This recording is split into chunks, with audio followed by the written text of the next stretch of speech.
Welcome back to God's Autobiography. My name is Stephen French, and these are the 100 stories about my life. My own little journal, diary, video, photo album of my memories.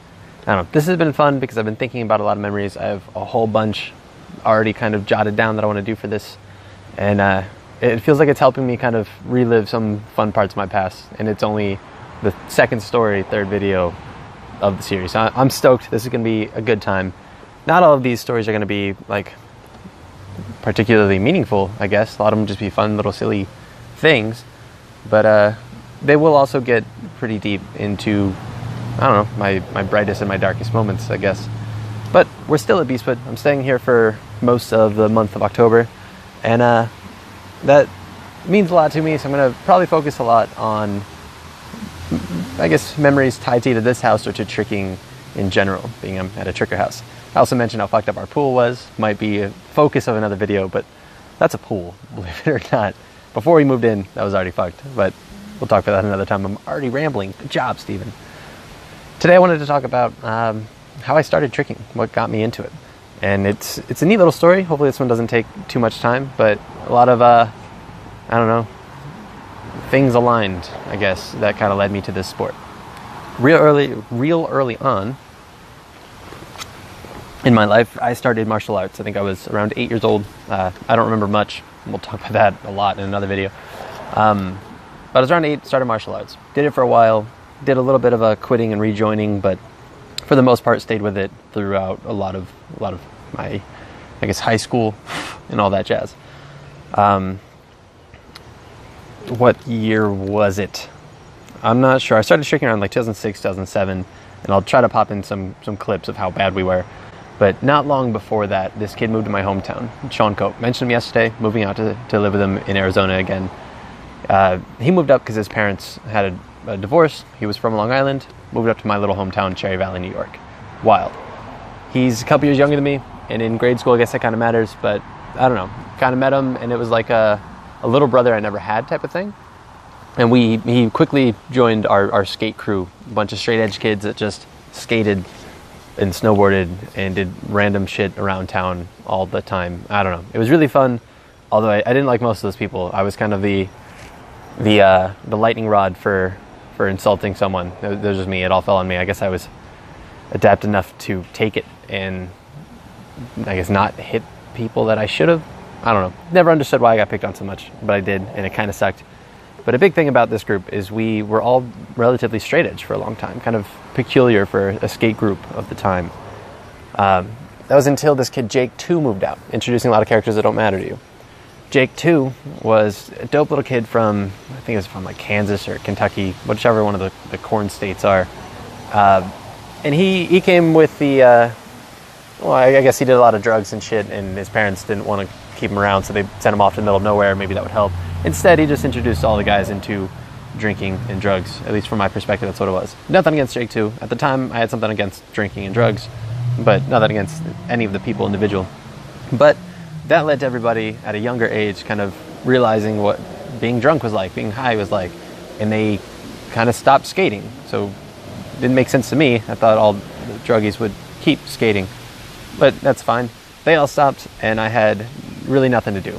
Didn't necessarily like the people I was skating with, but I was skating with them, and I didn't want to do it alone. So Sean, another buddy of mine, well, that same buddy of mine, and John Dibble, a kid that used to hang out with all the time in high school, played hella video games with, we looked up how to do backflips on YouTube. We stumbled on Jujimufu, which is one of like the biggest reasons that anybody tricks that I've met is that somehow they found Jujimufu's tricks tutorials, and this fucking monster taught us how to be upside down. It was great. But we picked the sport up, and it was the first time that I was ever comfortable expressing myself, especially like in public around strangers. Like I would trick anywhere, and I knew that I looked like the most mentally challenged ballerina in the world. I was just real bad at tricks. I had some basic kicking from martial arts. I had a front flip on trampoline. I had no body awareness past that. But it was so fucking fun that I would trick anywhere. It didn't matter who was watching, didn't matter if I got ridiculed for it, and it turns out, because I guess kind of my MO, I did get ridiculed for it. Some kids that I used to skate with, they ended up coming out with Intense Moves, a shitty little YouTube series where they just did pretend parkour around the town. They actually spelled intense wrong for the first video. And it was really pathetic. It was kind of funny in that pathetic way. It was more so pathetic because it seemed quite obviously geared towards me. But that was fine. I kept tricking because it didn't bother me much. But I guess where I wanted to go more with this story was Sean became like a little brother again, best friend of mine. He had his family still down on Long Island. Namely this kid, Jarrett Goring. I mentioned him. He lived in the house for a little while. Jarrett had made friends with Constantine not long before. I guess when they were kids, like young, they started becoming friends, but they started tricking together around the same time that Sean and I started. I think there was some crossover. I think Sean might have gotten the idea from Jarrett, and that's why we YouTubed it. I'm not too sure. I'd have to ask him when I'm in Arizona. But yeah, for a year and a half, we would just send footage back and forth. Me and Sean and John Dibble didn't trick as much, but he was always with us. And Jarrett and Constantine, sometimes this kid Justin, just a few guys back on Long Island. I never knew these guys in person. I just knew them through the tricking conversations we had and the footage that we shared. So after I graduated high school, I didn't know where to go or what to do. So Jarrett suggested that I go down to Suffolk University down here on Long Island. I came down here for that. I got in, but I couldn't fit a full schedule. I got here too late to actually get a whole schedule together, and it just didn't seem like a good idea to me. So I decided to ask if I could live in his basement for a while. I stayed on Long Island for 6 months, picked up a job teaching gymnastics, recreation gymnastics at a Gold Medal, which is now pretty much right across the street from where we live, the old Gold Medal gym. We're so close to where I first started training indoors here, and that's a really cool part about Beastwood for me. But yeah, I moved down to Long Island exclusively for tricking, just because I knew a few guys down here. Did some bouncing back and forth. I tried a community school upstate that was garbage and came back down here to Stony Brook, and I've pretty much stayed here since. I've been down here more than not since 2008.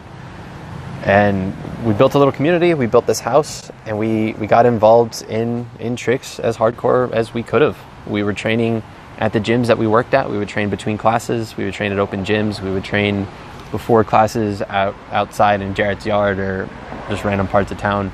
It was the golden days of tricks. It was the only thing on our mind all the time, and we were still pretty fucking bad at it. But one little last bit to add is when I moved here, again, I didn't say it, but I had no gym access. It was just us doing shitty flips on grass. Moved down here and started training in a gym more often than not, and we got to train with some fucking beasts. Like if you know tricking, these names should make sense to you, but if not, just acknowledge that they're some of the first generation, and they were high tier for their times, and some of them are still high tier given their 2007 footage. It's wild. But people like Matt Emig, who trained martial arts with the owner of Free to Fly, the local gym, who was the boys director at Gold Medal at the time. He was at our gym almost every Saturday training. We had James Yu, or Crazy Asian, the guy who inspired people like Scott Skelton to trick. I actually got to meet, I already knew James, but I got to meet Scott at a Dreadnought gathering where he met James Yu for the first time, and it was a beautiful moment. It was fantastic. I haven't met Juji Mufi yet, but it'll probably be a lot like that, where I get to meet my hero that started me in tricks. But we got to train with Jester, or Jim Ing. Mike McGuire moved out to Cali not too long after. We'd go out to East Rockaway or to Brooklyn, train at a few gyms out there, train with Jason Mello. Another one at Gold Medal was Matt Federico. A lot of people don't know about him now, but this guy is great. He went through some terrible injuries, and he was too tough to be taken out. Now he runs a martial arts school 20 minutes down the road. Great guy. If you don't know Matt Federico, check out his old stuff. He's great. Awesome human.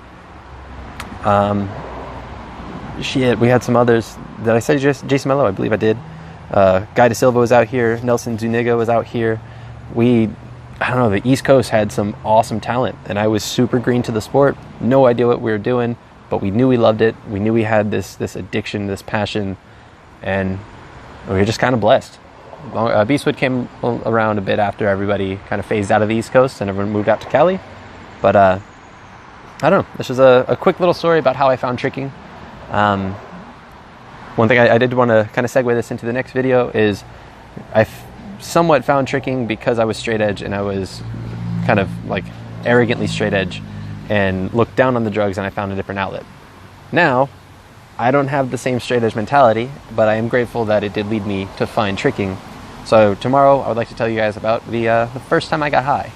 And it has to do with tricking. It has to do not with this house, but with the people that I live with. And it's a neat little story. So we'll do that. This again is God's Autobiography. Story 2. Thank you for watching, and yeah, I'm having fun doing these quick little videos. I appreciate it.